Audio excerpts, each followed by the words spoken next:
नमस्कार प्रिय भक्तजनों, राधे राधे, जय श्री कृष्णा।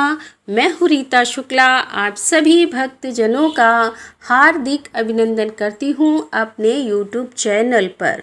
तो दोस्तों, आज हम सुनेंगे पुरुषोत्तम मास महात्म्य कथा का 5वां अध्याय। तो इस अध्याय को प्रारंभ करते हैं। एक बार प्रेम से बोले विष्णु भगवान की जय। नारद जी बोले, भगवान गोलोक में जाकर क्या करते हैं? हे पाप रहित, मुझ श्रोता के ऊपर कृपा करके कहिए। तब श्री नारायण जी बोले कि हे नारद, पाप रहित अधिमास को लेकर भगवान विष्णु के गोलोक जाने पर जो घटना हुई है वह हम तुम्हें सुनाते हैं। सुनो। उस गोलोक के अंदर मणियों के खम्भों से सुशोभित सुंदर पुरुषोत्तम के धाम को दूर से भगवान विष्णु देखते हैं। उस धाम के तेज से बंद हुए नेत्र वाले विष्णु धीरे धीरे नेत्र खोलकर और अधिमास को अपने पीछे कर धीरे धीरे धाम की ओर जाते हैं। अधिमास के साथ भगवान के मंदिर के पास जाकर विष्णु अत्यंत प्रसन्न हुए और उठकर खड़े हुए द्वारपालों से अभिनंदित भगवान विष्णु पुरुषोत्तम भगवान की शोभा से आनंदित होकर धीरे धीरे मंदिर में गए और भीतर जाकर शीघ्र ही श्री पुरुषोत्तम कृष्ण को नमस्कार करते हैं।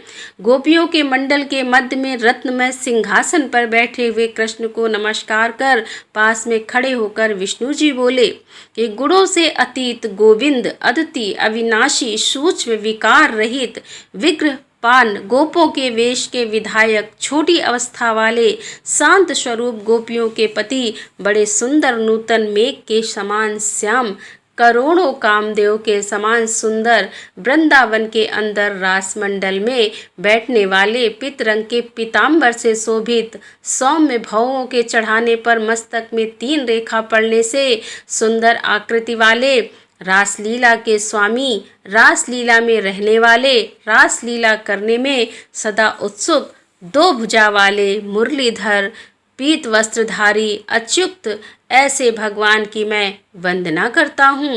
इस प्रकार स्तुति करके भगवान श्री कृष्ण को नमस्कार पार्षदों द्वारा सत्कृत विष्णु रतन सिंहासन पर कृष्ण की आज्ञा से बैठे।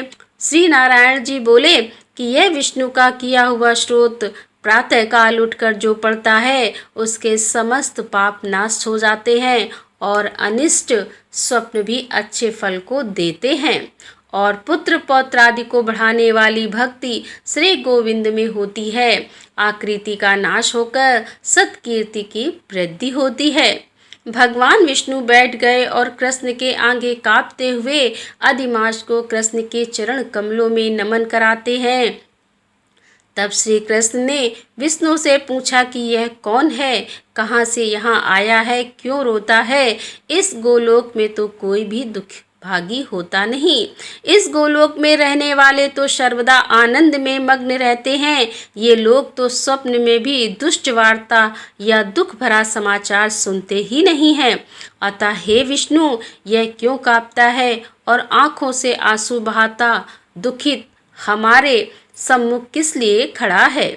तब श्री नारायण जी बोले कि नवीन मेघ के समान श्याम सुंदर गोलोक के नाथ का वचन सुन सिंहासन से उठकर महाविष्णु मलमास की संपूर्ण दुख गाथा कहते हुए बोले कि श्री विष्णु जी ने कहा कि हे वृंदावन की शोभा के नाथ, हे श्री कृष्ण, हे मुरलीधर, इस अधिमास के दुख को आपके सामने कहता हूँ, आप सुने।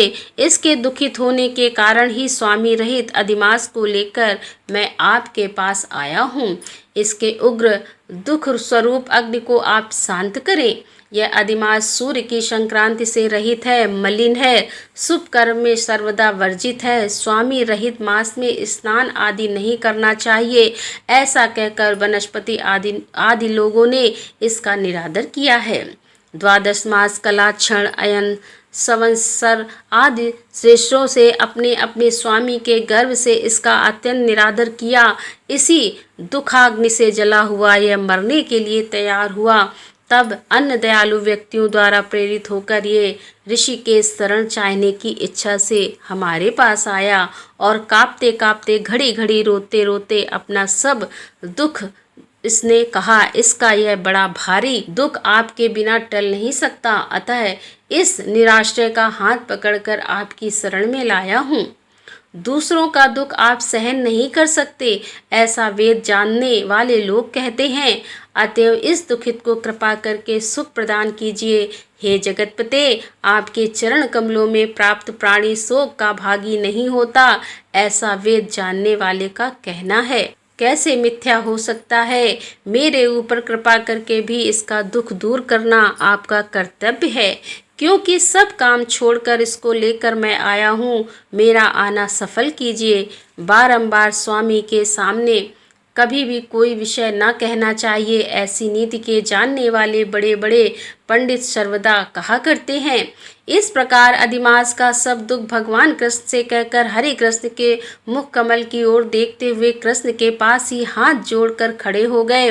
ऋषि लोग बोले कि हे सूत जी, आप दाताओं में श्रेष्ठ हैं, आपकी दीर्घायु हो, जिससे हम लोग आपके मुख से भगवान की लीला के कथा रूप अमृत का पान करते रहें। हे सूत, गोलोकवासी भगवान कृष्ण ने विष्णु के प्रति फिर क्या कहा और क्या किया इत्यादि लोक को पार के विष्णु कृष्ण का संवाद सब आप हम लोगों से कहिए।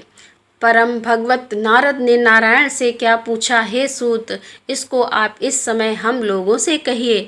नारद के प्रति कहा हुआ भगवान का वचन तपस्वी के लिए परम औषधि है। तब सूत जी बोले कि हे तपोधन, आप लोगों ने जो प्रश्न किया है वही प्रश्न नारद ने नारायण से किया था। सो नारायण ने जो उत्तर दिया वही मैं आप लोगों से कहता हूँ। नारद जी बोले कि विष्णु ने अधिमास का अपार दुख निवेदन करके जब मौन धारण किया तब वे बद्रीपते पुरुषोत्तम ने क्या किया, सो इस समय आप हमसे कहिए। तब श्री नारायण जी बोले कि हे वत्स, गोलोक धाम श्री कृष्ण ने विष्णु के प्रति जो कहा वह अत्यंत गुप्त है, परंतु भक्त आस्तिक सेवक दंभ रहित अधिकारी पुरुष को कहना चाहिए, अतः मैं सब कहता हूँ, सुनो। यह आख्यान सत्कीर्ति पुत्र यश पुत्र का दाता, राजा को वश में करने वाला और दरिद्रता को नाश करने वाला एक बड़े पुण्यों से सुनने को मिलता है। जिस प्रकार इसको सुने उसी प्रकार अनन्य भक्ति से सुने हुए कर्मों को करना भी चाहिए। श्री पुरुषोत्तम बोले कि हे विष्णु, आपने बड़ा अच्छा किया जो मलमास को लेकर यहाँ आए, इससे आप लोक में कीर्ति पावेंगे। आपने जिनका उद्धार स्वीकार किया उसको हमने ही स्वीकार किया, ऐसा समझे, अतः इसको हम अपने समान सर्वोपरि करेंगे। गुणों से, कीर्ति के अनुभाव से, शैल ऐश्वर्य से, पराक्रम से, भक्तों को वर देने से और भी जो मेरे गुण हैं उनसे मैं पुरुषोत्तम जैसे लोक में प्रसिद्ध हूँ, वैसे ही यह मलमास भी लोकों में पुरुषोत्तम करके प्रसिद्ध होगा। मेरे में जितने गुण हैं वे सब आज से मैं इसे दे दिए हैं। पुरुषोत्तम जो मेरा नाम लोक तथा वेद में प्रसिद्ध है वह भी आपकी प्रसन्नता का अर्थ है। आज मैंने इसे दे दिया है। हे मधुसूदन, आज से मैं इस अधिमास का स्वामी भी हुआ।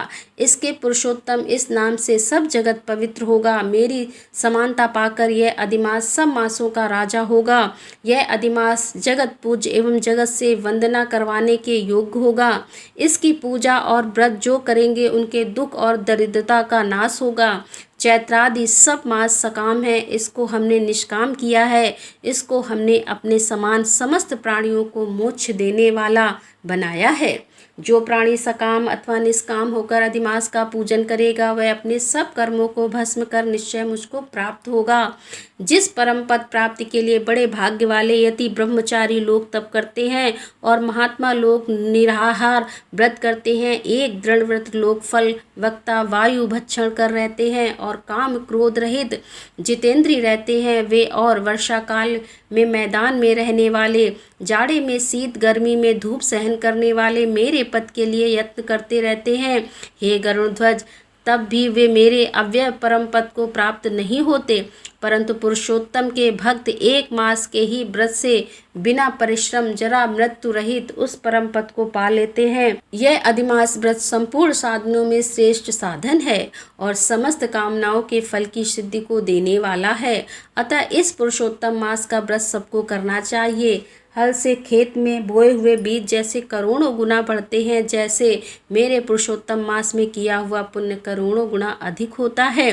कोई चतुर मासिक यज्ञ यज्ञ करने से स्वर्ग में जाते हैं वह भी लोगों को भोग कर पृथ्वी पर आते हैं, परंतु जो पुरुष आदर से विधि पूर्वक अधिमास का व्रत करता है वह अपने समस्त कुल का उद्धार कर मेरे में मिल जाता है, इसमें संशय नहीं है।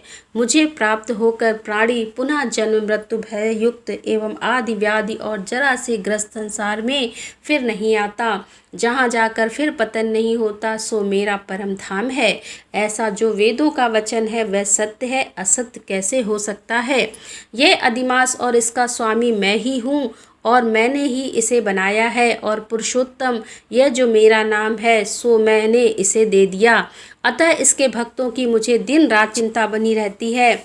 इसके भक्तों की मन कामनाओं को मुझे ही पूर्ण करना पड़ता है। कभी कभी मेरे भक्तों का अपराध भी गणना में आ जाता है, परंतु पुरुषोत्तम मास के भक्तों का अपराध मैं कभी नहीं गिनता। हे विष्णु, मेरी आराधना से मेरे भक्तों की आराधना करना मुझे प्रिय है। मेरे भक्तों की कामना पूर्ण करने से मुझे कभी देर भी हो जाती है, किंतु मेरे पास के जो भक्त हैं उनकी कामना पूर्ण करने में मुझे कभी भी विलंब नहीं होता। मेरे मास के जो भक्त हैं वे मेरे अत्यंत प्रिय हैं। जो मनुष्य इस अधिमास में जप दान नहीं करते वे महामूर्ख हैं, और जो पुण्य कर्म रहित प्राणी स्नान भी नहीं करते वे देवता तीर्थ द्विजों से देश करते हैं। वे दुष्ट अभागी और दूसरे के भाग्य से जीवन चलने वाले होते हैं। जिस प्रकार खरगोश के सींग कदापि नहीं होते, वैसे ही अधिमास में स्नान आदि न करने वालों को स्वप्न में भी सुख प्राप्त नहीं होता। जो मूर्ख मेरे प्रिय मलमास का निरादर करते हैं और मलमास में धर्माचरण नहीं करते वे सर्वदा नरक कामी होते हैं। प्रति तीसरे वर्ष पुरुषोत्तम मास प्राप्त होने पर जो प्राणी धर्म नहीं करते वह कुंभिपाक नरक में गिरते हैं, और इस लोक में दुख रूप अग्नि में बैठे हुए स्त्री पुत्र पौत्र आदि से उत्पन्न बड़े भारी दुखों को भोगते हैं। जिन प्राणियों को यह मेरा पुण्यतम पुरुषोत्तम मास अज्ञान से व्यतीत हो जाए वे प्राणी कैसे सुखों को भोग सकते हैं। जो भाग्यशालिनी स्त्रियां सौभाग्य और पुत्र सुख चाहने की इच्छा से अधिमास में स्नान दान पूजन आदि करती हैं उन्हें सौभाग्य संपूर्ण संपत्ति और पुत्रादि यह अधिमास देता है। जिनका यह मेरे नाम वाला पुरुषोत्तम मास दानादि से रहित बीता जाता है उनके अनुकूल मैं नहीं रहता, और ना उन्हें पति सुख प्राप्त होता है। भाई पुत्र धनों का सुख तो उसे स्वप्न में भी दुर्लभ है। अतः विशेष करके सब प्राणियों को अधिमास में स्नान पूजा जप आदि और विशेष करके शक्ति के अनुसार दान अवश्य कर्तव्य है। जो मनुष्य इस पुरुषोत्तम मास में भक्ति पूर्वक मेरा पूजन करते हैं वे धन पुत्र और अनेक सुखों को भोग कर पुनः गोलोक के वासी होते हैं। मेरी आज्ञा से सब जन मेरे अधिमास का पूजन करेंगे। मैंने सब मासों से उत्तम मास इसे बनाया है, इसीलिए अधिमास की चिंता त्याग कर हे रमापते आप इस अतुलनीय पुरुषोत्तम मास को साथ लेकर अपने बैकुंठ में जाओ।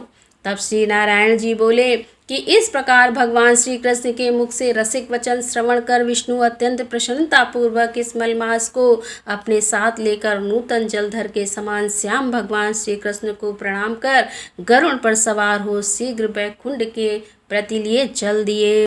तो दोस्तों यहाँ पर इस अध्याय का समापन करते हुए अगले अध्याय के साथ हम आपके सामने फिर उपस्थित होंगे। तब तक के लिए राधे राधे, जय श्री कृष्णा, हर हर महादेव, जय भोलेनाथ।